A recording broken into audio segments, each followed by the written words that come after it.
Hello ನಮಸ್ಕಾರ ಎಲ್ರಿಗೂ. ಗೃಹಲಕ್ಷ್ಮಿ ಯೋಜನೆ ಅಪ್ಡೇಟ್ ಆಗಿರುತ್ತೆ. ಸೊ ಬೆಳಗ್ಗೆ ಒಂದು ಅಧಿಕೃತವಾದ ಮಾಹಿತಿಯನ್ನು ಮಹಿಳಾ ಮತ್ತು ಮಕ್ಕಳ ಕಲ್ಯಾಣ ಇಲಾಖೆಯಿಂದ ಹೊರಡಿಸಿದ್ದಾರೆ. ಇದೇನಂತ ಹೇಳಿದ್ರೆ ಎಲ್ಲರಿಗೂ ಕೂಡ ಗುಡ್ ನ್ಯೂಸ್ ಅಂತಲೇ ಹೇಳ್ಬೋದು. ಏನಂತ ಹೇಳಿದ್ರೆ ಯಾರಿಗೆಲ್ಲ ಹಣ ಬರ್ತಾ ಇಲ್ಲ ಸರಿಯಾಗಿ ಗೃಹಲಕ್ಷ್ಮಿ ಯೋಜನೆಯ ಹಣ ಅಂದರೆ 9ನೇ ಕಂತಿನ ಹಣ, 10ನೇ ಕಂತಿನ ಹಣ, ಇನ್ನೂ ಸುಮಾರು ಜನಕ್ಕೆ 11ನೇ ಕಂತಿನ ಹಣ. ಸೊ ಈ ರೀತಿ ಹಣ ಬರ್ತಾ ಇಲ್ಲ, 2-3 ಕಂತಿನ ಹಣಗಳದ್ದು ಹಣ ಬರ್ತಾ ಇಲ್ಲ ಅಂತ ಹೇಳೋರಿಗೆ ಮಹಿಳಾ ಮತ್ತು ಮಕ್ಕಳ ಕಲ್ಯಾಣ ಇಲಾಖೆಯ ನಿರ್ದೇಶಕಿಯಾದ ವಾಸಂತಿ ಉಪ್ಪಾರ್ ಮೇಡಮ್ ಅವರೇನೋ ಒಂದು ವಿಷಯನ ತಿಳಿಸ್ಕೊಟ್ಟಿದ್ದಾರೆ. ಸೊ ಇದು ಎಲ್ರಿಗೂ ಕೂಡ ಗುಡ್ ನ್ಯೂಸ್ ಅಂತಲೇ ಹೇಳ್ಬೋದು. ಸೊ ಇಲ್ಲಿ ಏನೇನು ಪೆಂಡಿಂಗ್ ಅಮೌಂಟ್ ಇದೆ, ಯಾರ್ಯಾರಿಗೆ ಸರಿಯಾಗಿ ಬರ್ತಾ ಇಲ್ಲ, ಅವ್ರು ಏನು ಮಾಡ್ಕೊಬೇಕು ಅನ್ನೋದ್ರ ಕಂಪ್ಲೀಟ್ ಮಾಹಿತಿನ ಅವ್ರು ನೀಡಿರುವಂಥದ್ದು. ನಾನು ಈ ವಿಡಿಯೋದಲ್ಲಿ ನಿಮಗೆ ಕಂಪ್ಲೀಟಾಗಿ ತಿಳಿಸ್ಕೊಡ್ತೀನಿ. ಸೊ ವಿಡಿಯೋನ ಸ್ಕಿಪ್ ಮಾಡಿದೆ ಕೊನೆವರೆಗೂ ನೋಡಿ.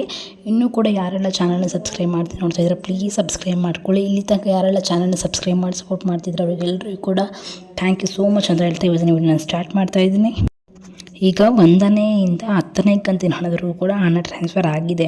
ಸೊ 1ರಿಂದ 10ನೇ ಕಂತಿನ ಸೆಂಟ್ರಲ್ ಕೂಡ ತುಂಬ ಜನದ್ದು ಪೆಂಡಿಂಗ್ ಇರುವಂಥದ್ದು. ಸೊ ಅಂಥವ್ರಿಗೆ ಎಲ್ಲರಿಗೂ ಕೂಡ ಒಂದು ಭರ್ಜರಿ ಗುಡ್ ನ್ಯೂಸ್ ಅಂತಲೇ ಹೇಳ್ಬೋದು. 11ನೇ ಕಂತಿನ ಹಣದ ಬಗ್ಗೆ ಒಂದು ಹೇಳ್ತೀನಿ ನೋಡಿ. 11ನೇ ಕಂತಿನ ಹಣ ಇನ್ನೂ ಕೂಡ ಬಿಡುಗಡೆ ಆಗಿಲ್ಲ, ಯಾರಿಗೂ ಕೂಡ ಇನ್ನೂ ಕೂಡ ಬಿಡುಗಡೆ ಆಗಿಲ್ಲ. ಸೊ ಅದ್ರ ಬಗ್ಗೆ ಯಾರು ಕೂಡ ತಲೆ ಕೆಡಿಸ್ಕೊಳ್ಳೋಕ್ಕೆ ಹೋಗಬೇಡಿ. ಏನಪ್ಪ ಇದು 11ನೇ ಕಂತಿನ ಹಣ ಬಂದಿಲ್ಲ ಅಂತ ಹೇಳ್ಬಿಟ್ಟು. ಅದಕ್ಕೇನು ಕಾರಣ ಅಂತ ಹೇಳಿದ್ರೆ ಪೆಂಡಿಂಗ್ ಇರುವಂಥ ಹಣವನ್ನು ಫಸ್ಟ್ ಅವರು ಸಾಲ್ವ್ ಮಾಡಬೇಕು ಅಂತೇಳಿ ಪ್ರಯತ್ನನ ಪಡ್ತಾ ಇದ್ದಾರೆ. ಇವಾಗ ಯಾರಿಗೆಲ್ಲ ನಿಮಗೆ ಪೆಂಡಿಂಗ್ ಇದೆ ನೋಡಿ, ಯಾರಿಗೆಲ್ಲ ಬರ್ತಾ ಇಲ್ಲ ಸರಿಯಾಗಿ, ಸೊ ಅಂಥವ್ರಿಗೆ ಬಂದ್ಬಿಟ್ಟು ಗೃಹಲಕ್ಷ್ಮಿ ಯೋಜನೆಯೇ ಸಚಿವರು ಅಂದರೆ ಲಕ್ಷ್ಮೀ ಹೆಬ್ಬಾಳ್ಕರ್ ಮೇಡಮ್ ಆಗಿರ್ಬೋದು ಅಥವಾ ಉಪನಿರ್ದೇಶಕಿ ಏನು ವಾಸಂತಿ ಉಪ್ಪಾರ್ ಮೇಡಮ್ ಅವರಾಗಿರ್ಬೋದು ಒಂದು ವಿಷಯ ತಿಳಿಸ್ಕೊಟ್ಟಿದ್ದಾರೆ. ಸೊ ಏನಂತ ಹೇಳಿದ್ರೆ ಅಂದರೆ ಯಾರಿಗೆಲ್ಲ ಪೆಂಡಿಂಗ್ ಅಮೌಂಟ್ ಇದೆ, ಯಾರಿಗೆಲ್ಲ ಸರಿಯಾಗಿ ಬರ್ತಾ ಇಲ್ಲ, ಗೃಹಲಕ್ಷ್ಮಿ ಯೋಜನೆಯಡಿ ಅರ್ಜಿ ಸಲ್ಲಿಸುವ ಸಹಾಯಧನ ಇನ್ನು ಯಾರಿಗೆಲ್ಲ ಬಂದಿಲ್ಲ, ಸೊ ಅಂಥವರು ಸಂಬಂಧಪಟ್ಟ ಫಲಾನುಭವಿಗಳು ಅಂದರೆ ಯಾರಿಗೆಲ್ಲ ಬಂದಿಲ್ಲ ಅವರು ಆಯಾಯ ತಾಲೂಕಿನ ಅಂದರೆ ನಿಮ್ಮ ತಾಲೂಕಿನ ಶಿಶು ಅಭಿವೃದ್ಧಿ ಅಧಿಕಾರಿಗಳ ಕಚೇರಿಗೆ ಭೇಟಿ ನೀಡಬೇಕು ಅಂತ ಹೇಳಿ ತಿಳಿಸ್ಕೊಟ್ಟಿರುವಂಥದ್ದು. ಸೊ ಇಲ್ಲಿ ನೋಡಿ, ಶಿಶು ಅಭಿವೃದ್ಧಿ ಯೋಜನಾಧಿಕಾರಿ ಕಚೇರಿಗೆ ಭೇಟಿ ನೀಡಿ ನಿಮ್ಮ ಸಮಸ್ಯೆಗಳನ್ನು ಬಗೆಹರಿಸಿಕೊಳ್ಳಬೇಕು ಅಂತೇಳಿ ತಿಳಿಸ್ಕೊಟ್ಟಿರುವಂಥದ್ದು. ಸೊ ಅಲ್ಲಿ ಹೋಗಿದಾಗ ನಿಮಗೆ ಹೇಳ್ತಾರೆ ಏನು ಮಾಡಬೇಕು ಏನು ಅಂತ ಹೇಳ್ಬಿಟ್ಟು ಕಂಪ್ಲೀಟಾಗಿ ಅವರೇ ನಿಮಗೆ ಮಾಹಿತಿನ ಕೊಡ್ತಾರಂತೆ. ನೀವು ಅಪ್ಲಿಕೇಶನ್ ಹಾಕಿದ್ರಲ್ಲ ಸೇವಾ ಸಿಂಧು ಮತ್ತು ಗ್ರಾಮ ಒನ್ನಲ್ಲಿ, ಸೊ ಅಂಥದ್ದನ್ನು ನೀವು ತೊಗೊಂಡೋದ್ರೆ ಕೊಟ್ಟರೆ ಸಾಕು, ನೋಂದಣಿ ಮಾಡ್ಕೊಂಡಿರುವಂತಹ ಸ್ಲಿಪ್ ಕೊಟ್ಟರೆ ಸಾಕು.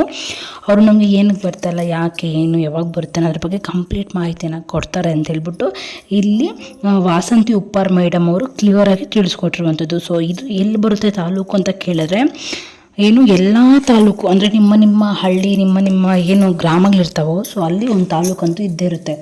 ಸೊ ಒಂದು ತಾಲೂಕಲ್ಲಿ ಒಂದು ಶಿಶು ಅಭಿವೃದ್ಧಿ ಯೋಜನಾಧಿಕಾರಿಗಳ ಕಚೇರಿ ಇದ್ದೇ ಇರುತ್ತೆ. ಸೊ ಅಲ್ಲಿ ಹೋಗ್ಬಿಟ್ಟು ನೀವು ವಿಚಾರಿಸಿ ನಿಮ್ಮ ಪ್ರಾಬ್ಲಮ್ಸನ್ನು ಸಾಲ್ವ್ ಮಾಡ್ಕೊಬೇಕು ಅಂತೇಳಿ ತಿಳಿಸ್ಕೊಟ್ಟಿರುವಂಥದ್ದು.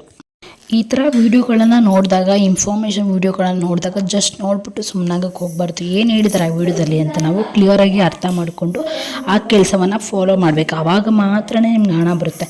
ಹಣ ಬಂದಿಲ್ಲ ಅಂತ ಕೂತ್ಕೊಂಡ್ರೆ ನಿಮ್ಗೆ ಹಣ ಬರಲ್ಲ. ಸೊ ಅದಕ್ಕೋಸ್ಕರ ನೀವೇನು ಮಾಡಬೇಕು ಅಂತ ಹೇಳಿದ್ರೆ ನಿಮ್ಮ ತಾಲೂಕಿನ ಮಹಿಳಾ ಮತ್ತು ಮಕ್ಕಳ ಕಲ್ಯಾಣ ಇಲಾಖೆಯಿಂದ ಬಂದಿರೋಂಥ ಮಾಹಿತಿ ಇದಲ್ವ, ಸೊ ಅದಕ್ಕೆ ನಿಮ್ಮ ತಾಲೂಕಿನ ಶಿಶು ಅಭಿವೃದ್ಧಿ ಯೋಜನಾಧಿಕಾರಿಗಳ ಕಚೇರಿಗೆ ಹೋಗಿ ಭೇಟಿ ನೀಡಬೇಕು. ಮತ್ತು 11ನೇ ಕಂತಿನ ಹಣ 1ರಿಂದ 10ನೇ ಕಂತಿನ ಹಣ ಗೊತ್ತಾಯ್ತು ನಿಮಗೆ ಬಂದಿಲ್ಲ ಅಂದರೆ ಏನು ಮಾಡಬೇಕು ಅಂತ. ಫಾರ್ ಎಕ್ಸಾಂಪಲ್ 1-2 ಕಂತಿನ ಹಣ ಬರ್ತಿದ್ರು ನೀವು ಅಲ್ಲಿಗೆ ಹೋಗಬೇಕಾಗಿರುತ್ತೆ. ಆಮೇಲೆ 11ನೇ ಕಂತಿನ ಹಣ ಬರದೇ ಇದ್ದಾಗ ಏನು ಮಾಡಬೇಕಂತ ಹೇಳಿದ್ರೆ ಇದ್ರ ಬಗ್ಗೆ ಲಕ್ಷ್ಮೀ ಹೆಬ್ಬಾಳ್ಕರ್ ಮೇಡಮ್ ಅವರು ಮಾಹಿತಿನ ಕೊಟ್ಟಿದ್ದಾರೆ. ಮುಂದಿನ ವಾರದಲ್ಲಿ ನಾವು ಒಂದು ಸುದ್ದಿಗೋಷ್ಠಿಯನ್ನು ನಡೆಸಿ ಯಾವಾಗ ಅಮೌಂಟನ್ನು ಟ್ರಾನ್ಸ್ಫರ್ ಮಾಡ್ತೀವಿ ಅಂತ ಹೇಳಿ ಆಮೇಲೆ ನಾವು ನಿಮಗೆ ಕ್ರೆಡಿಟ್ ಮಾಡ್ತೀವಿ DBT ಮುಖಾಂತರ ಅಂತೇಳಿ ತಿಳಿಸ್ಕೊಟ್ಟಿರುವಂಥದ್ದು. ಸೊ ಇವತ್ತಿನ ಮಾಹಿತಿ ಇಷ್ಟ ಆಗುತ್ತೆ. ಸೊ ಇವತ್ತಿನ ಮಾಹಿತಿ ಯಾರಿಗೆಲ್ಲ ಇಷ್ಟ ಆಗಿದೆ ಪ್ಲೀಸ್ ಲೈಕ್ ಮಾಡಿ, ಶೇರ್ ಮಾಡಿ, ಕಮೆಂಟ್ ಮಾಡಿ.